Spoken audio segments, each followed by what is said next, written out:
Yang pertama tuh nabung 10 juta dulu, bro.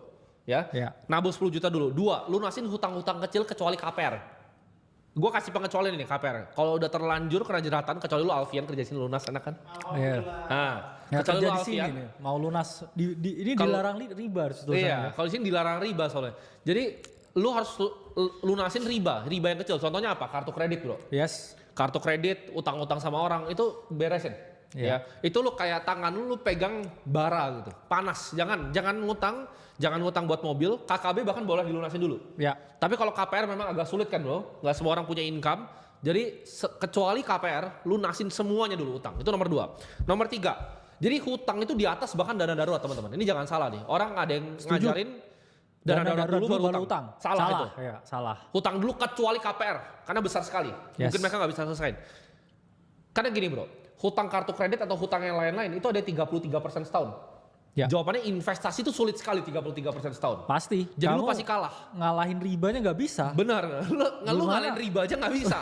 Kita nih disuruh balapan sama riba 33%. Ampun bos. Gitu. Iya. Ampun. Daripada riba mending ke rimba ya. Iya. Jangan ya. Riba. 2. Berantas pokoknya ya. Karena selama lu masih pakai riba, lu budaknya orang yang ribain itu.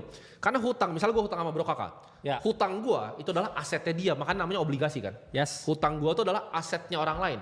Gitu. Jadi jangan jadi budaknya orang lain. Kalau gue berhutang sama bro kakak nih, bro kakak utang nih.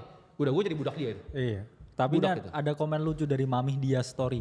Ibu rumah tangga dana daruratnya suami bro. ya boleh, kalau suami lu ada dana darurat ya wes. Ya kan kita ngomong buat aja tadi. Bisa diandelin. Ya kalau bisa suami bisa diandelin.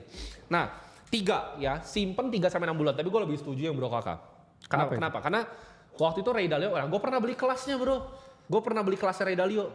Tapi bang, nah kan mereka bilang gak ada kelas. Ray Dalio punya kelas. Nah, bingung kan lu cari di mana? Gue beli kelasnya.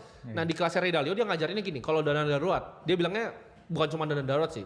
Kalau dia agak ekstrim. Jadi satu tuh dia bahkan mintanya tahunan. Yes. Karena mungkin traumanya dia ya. Dia pernah bangkrut.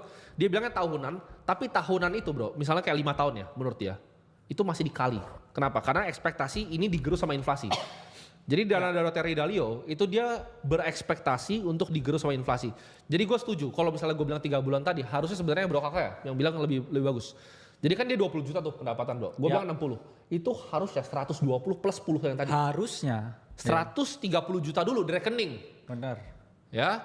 Sama nih karyawan gue juga dari dulu gue ajarin sama bro. Gue kemarin anak-anak Clipper kan baru masuk. Gue bilang, ada yang udah nanya, investasi apa bang? Lu punya 100 juta gak di rekening lu? Enggak, ya udah diem lu aja.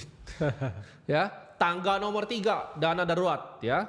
Tangga nomor 4, minimal 20%.